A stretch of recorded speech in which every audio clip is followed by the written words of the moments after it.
संत लूकस के अनुसार पवित्र सुसमाचार। जनता में उत्सुकता बढ़ती जा रही थी और सब यूहन्ना के विषय में मन ही मन सोच रहे थे कि कहीं यही तो मसीह नहीं है। इसलिए यूहन्ना ने सबों से कहा, मैं तो तुम लोगों को जल से बपतिस्मा देता हूँ, परंतु एक आने वाले हैं जो मुझसे अधिक शक्तिशाली है। मैं उनके जूते का फीता खोलने योग्य भी नहीं हूँ। वे तुम लोगों को पवित्र आत्मा और आग से बपतिस्मा देंगे। सारी जनता को बपतिस्मा मिल जाने के बाद यीशु ने भी बपतिस्मा ग्रहण किया। इसे ग्रहण करने के अनंतर वे प्रार्थना कर रहे थे कि स्वर्ग खुल गया। पवित्र आत्मा कपोत जैसे शरीर के रूप में उन पर उतरा और स्वर्ग से यह वाणी सुनाई दी, तू मेरा प्रिय पुत्र है, मैं तुझ पर अत्यंत प्रसन्न हूँ। ख्रिस्त में मेरे भाई और बहनों, आज हम एक नया सीज़न शुरू कर रहे हैं। हम सब जानते हैं, पिछले रविवार को हम प्रभु प्रकाश के महापर्व को मनाया और उसके साथ साथ क्रिसमस का पवित्र काल समाप्त हो जाते हैं और आज से हम एक नया काल में पैर रखते हैं, शुरू करते हैं। ये आम समय कहा जाता है। हमारे विश्वास के लिटर्जिकल कैलेंडर में हम अभी से एक विशेष बातों का मनन चिंतन करते हैं। प्रभु यीशु मसीह बड़े होने के बाद अपना मुक्ति कार्य शुरू करते हैं।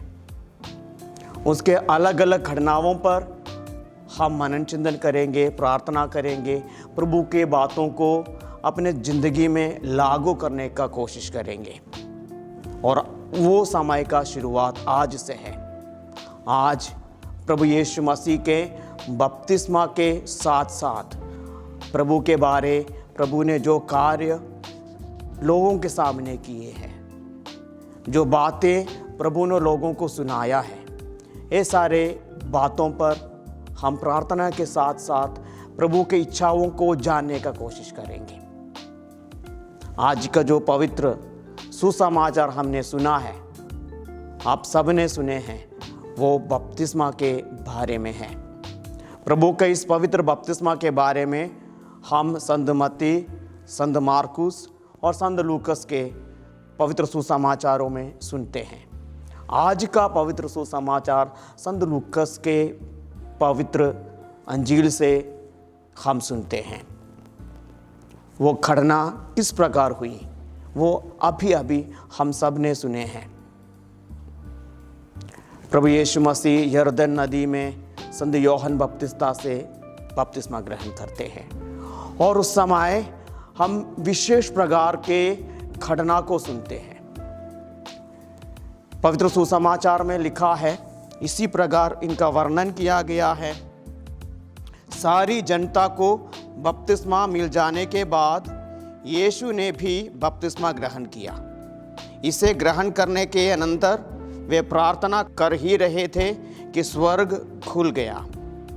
पवित्र आत्मा कपोत जैसे शरीर के रूप में उन पर उतरा और स्वर्ग से यह वाणी सुनाई दी, तू मेरा प्रिय पुत्र है, मैं तुझ पर अत्यंत प्रसन्न हूँ।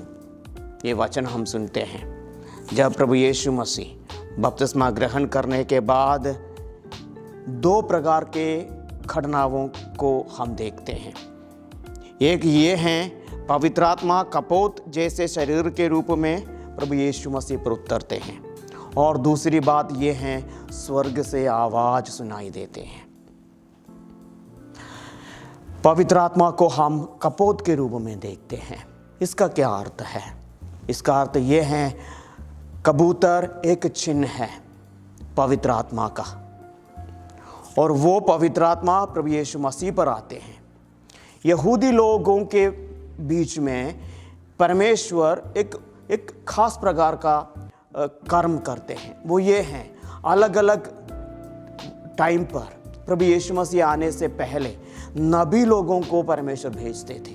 ये बात हम स्पष्ट रूप से जानते हैं। जब प्रभु के आले दुआले खड़े यहूदी लोग ये पवित्र घटना को अपनी आंखों से देखा, उन्होंने भी ये बातों को देखा कि पवित्र आत्मा कपूत के रूप में प्रभु यीशु के पवित्र शरीर में उतर रहे हैं। उनके लिए एक चिन्ह था कि ये व्यक्ति जो उनके बीच में से यरदन नदी में प्रवेश किए हैं वो अभी से आम व्यक्ति नहीं है। परमेश्वर ने उनको चुना है एक विशेष कर्म के लिए। ये एक नबी होगा। ये बात लोगों को आंखों के सामने हो रहा था कि तब से लोगों को यीशु के प्रति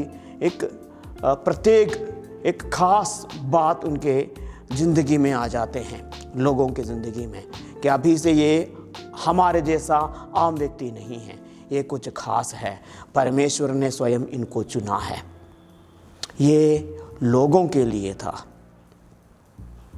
और प्रभु यीशु मसीह के लिए हम जानते हैं ये आवाज़ और ये कबूतर याद दिलाते हैं एक नया घटना का शुभारंभ हुआ है। जब पवित्र आत्मा प्रभु यीशु मसीह के शरीर में आते हैं, इसका मतलब ये है प्रभु यीशु मसीह का मुक्तिदायी कार्य शुरू होने से पहले पिता अपने पुत्र को, प्रभु यीशु मसीह को इजाज़त दे रहे हैं और ये बात प्रभु को बता रहे हैं कि प्रभु के कदम कदम पर परमेश्वर का इच्छा है और प्रभु यीशु मसीह के ज़िंदगी में हर बात पर परमेश्वर हाजिर है। और इसलिए हम प्रभु यीशु मसीह के ज़िंदगी में देखते हैं कोई भी कार्य करने से पहले प्रभु यीशु मसीह प्रार्थना करते हैं। आज भी संत लूकास हमको कहते हैं जब प्रभु यीशु मसीह बपतिस्मा ग्रहण किया और प्रार्थना कर रहे थे, उस समय पवित्र आत्मा कबूतर के रूप में उतरते हैं। प्रभु यीशु मसीह के ज़िंदगी में जो भी घटना हुआ है, जो भी बातें हम सुनते हैं प्रभु यीशु मसीह करते हुए, उससे पहले हम देखते हैं प्रभु यीशु मसीह प्रार्थना करते हैं। ये हमारे लिए भी एक बड़ी बात है। वो ये हैं जो भी यहाँ हाजिर है, सब के सब बपतिस्मा ग्रहण कर चुके हैं। प्रभु यीशु मसीह हमको कहना चाहते हैं हमारा ज़िंदगी के हर पल, हर कर्म करने से पहले प्रार्थना करना ज़रूरी है। प्रार्थना हमको याद दिलाते हैं कि परमेश्वर हमारा बीच में है। हम परमेश्वर को निमंत्रण करते हैं, परमेश्वर हमारे ज़िंदगी में आइए, ये कार्य मैं करने वाला हूँ, आप अपना आशीष हमको प्रदान करें। ये बात कभी भूलना नहीं। ईसाइयों का ज़िंदगी प्रार्थना का सिवा व्यर्थ है, उससे कोई लाभ नहीं होगा। और दूसरी बात ये है, प्रभु यीशु मसीह के बपतिस्मा के बारे में हम सुनते हैं सभी जन जब बपतिस्मा ग्रहण किया उसके बाद प्रभु यीशु मसीह बपतिस्मा ग्रहण करते हैं। यहाँ पर लिखा है सारी जनता को बपतिस्मा मिल जाने के बाद यीशु ने भी बपतिस्मा ग्रहण किया। इसी प्रकार संत लूकास आज पवित्र सुसमाचार हमारे सामने पेश करते हैं। सारी जनता को बपतिस्मा मिल जाने के बाद यीशु भी बपतिस्मा ग्रहण किया। लूकास बपतिस्मा का उस कर्म को दो भाग में बांटते हैं। पहला, लोग बपतिस्मा ग्रहण करते हैं और उसका परिसमाप्ति तब है जब प्रभु यीशु मसीह बपतिस्मा ग्रहण करते हैं। इसका भी एक विशेष अर्थ है। लोग यूहन्ना के पास बपतिस्मा ग्रहण करने के लिए आते हैं, प्रायश्चित करने के लिए। यूहन्ना लोगों को अपने पास बुलाते हैं, कहते हैं प्रायश्चित करो, स्वर्गराज निकट आ गए हैं। अगर आप स्वर्गराज का हिस्सा बनना चाहते हैं तो प्रायश्चित करना जरूरी है। इस प्रायश्चित को स्वीकार करने के लिए लोग यूहन्ना के पास आते हैं और बपतिस्मा ग्रहण करते हैं यरदन नदी में। और जो लोग बपतिस्मा ग्रहण किया, इसका अर्थ ये है कि मैं अपने पापों पर प्रायश्चित करता हूँ, मैं पाप से दूर रहूँगा। ये मेरा दृढ़ निश्चय है। मैं अपने पापों से परमेश्वर को नाराज़ किया है। मैं अपने ज़िंदगी से परमेश्वर को खुश रखना चाहता हूँ, नाराज़ करना नहीं चाहता हूँ। मैं अब से पाप नहीं करूँगा। मैं अपने पापों के कारण शर्मिंदा हूँ। ये लोगों के लिए है। प्रभु यीशु मसीह के लिए बपतिस्मा का बात कुछ अलग प्रकार का था।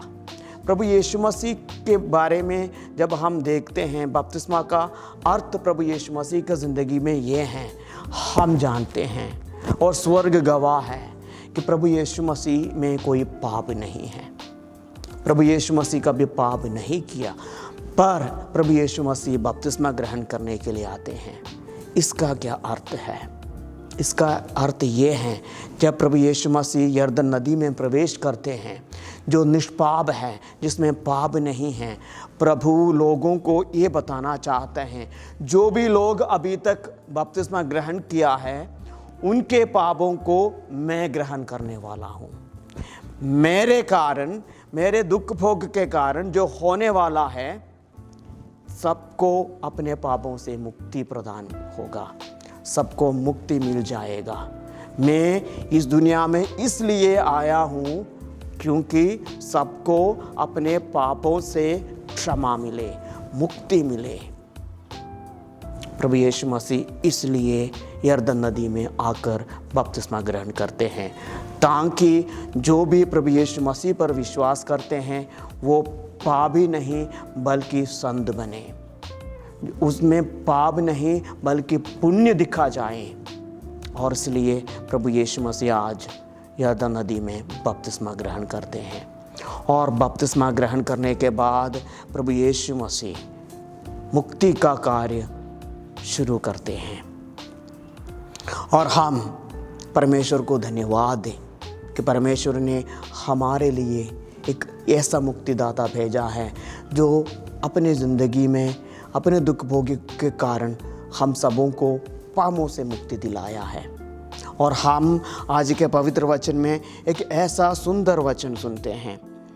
वो स्वर इस प्रकार का है, तू मेरा प्रिय पुत्र है, मैं तुझ पर अत्यंत प्रसन्न हूँ। ये प्रभु यीशु मसीह जब प्रभु परमेश्वर के आज्ञा को मानकर यरदन नदी में प्रवेश करते हैं और संत यूहन्ना के पवित्र हाथों से बपतिस्मा ग्रहण करते हैं, क्योंकि प्रभु यीशु मसीह के लिए इसका एक विशेष अर्थ है कि प्रभु यीशु मसीह जानते थे कि उसका जिम्मेवारी क्या है, क्यों वो इस दुनिया में आए हैं। पर प्रभु के कदम कदम पर प्रभु यीशु मसीह चाहता था कि पिता परमेश्वर का प्रेरणा, पिता परमेश्वर का हाजिरी और प्रस्तुति प्रभु यीशु मसीह के ज़िंदगी में हो, कि वो हमेशा ये देखना चाहता था कि मैं प्रभु परमेश्वर के साथ हैं, मैं कभी परमेश्वर से अलग होना नहीं चाहता हूँ। और इसलिए ये वचन प्रभु बार बार सुनना चाहते हैं कि पिता हमेशा मेरे साथ है। और हमारे लिए ये पवित्र वचनों का क्या अर्थ है? प्रभु परमेश्वर हमको भी ये कहना चाहते हैं कि मेरे बच्चों, तुम लोग मेरे प्रिय संतान हैं। यूहन्ना के पवित्र सुसमाचार में हम सुनते हैं, अध्याय 3 में, परमेश्वर ने संसार को इतना प्यार किया कि वो अपने इकलौते पुत्र को भेजा। परमेश्वर ने आपको और मुझे प्यार किया है और परमेश्वर चाहते हैं कि हम हमेशा परमेश्वर के प्रिय संतान रहें, प्रिय पुत्र रहें, प्रिय पुत्री बनकर रहें, प्रिय पुत्र बनकर रहें। ये परमेश्वर का इच्छा है। वो इच्छा आज प्रभु यीशु मसीह के द्वारा पिता स्वर्ग से प्रकट करते हैं कि तू मेरा प्रिय पुत्र है। और प्रभु परमेश्वर का इच्छा पूरी करता है। आज परमेश्वर मुझे और आपको यही कहना चाहता है, तुम लोग मेरे प्रिय संतान हो। मेरे जिम्मेवारी क्या है? ये आवाज़ सुनने के बाद मेरे जिम्मेवारी ये है, जैसे प्रभु यीशु ने पिता का इच्छा को संपन्न किया, पिता का इच्छा को पूरा किया, उसी प्रकार मेरा जिम्मेवारी है मेरा पिता का, मेरा परमेश्वर का इच्छा को पूरी करे। क्रिस्त में मेरे भाई और बहनों, आज से आम समय शुरू हो चुके हैं। ये पहला सप्ताह है आम समय का, और हर एक रविवार को हम प्रभु यीशु मसीह के ज़िंदगी के अलग अलग घटनाओं को और बातों को, उपदेशों को सुनने वाले हैं। और ये बातें हमको बताएंगे कि प्रभु यीशु मसीह ने किन किन प्रकार से अपने पिता का इच्छा को पूरा किया। ये वचन, आज का वचन, आने वाले रविवार जो पवित्र सुसमाचार मैं सुनने वाला हूँ, वो पवित्र समाचार मुझे बताएंगे कि मेरा पिता परमेश्वर का इच्छा क्या है। उन बातों को बड़ी ध्यानपूर्वक सुने, मनन चिंतन करें, मेरे ज़िंदगी को उस वचनों के सामने रखें और ये देखें कि पिता मेरे द्वारा इस दुनिया में क्या करने वाले हैं। मैं आप लोगों को आज का रविवार का शुभकामनाएं देता हूँ। एक नया समय शुरू हो चुके हैं। प्रभु यीशु मसीह को हम अभी करीबी से देखेंगे, प्रभु का पवित्र वचनों को अपने कानून से सुनेंगे, और प्रभु का आशीष और कृपा हमेशा हमारे साथ रहें। पिता और पुत्र और पवित्र आत्मा के नाम पर आमीन।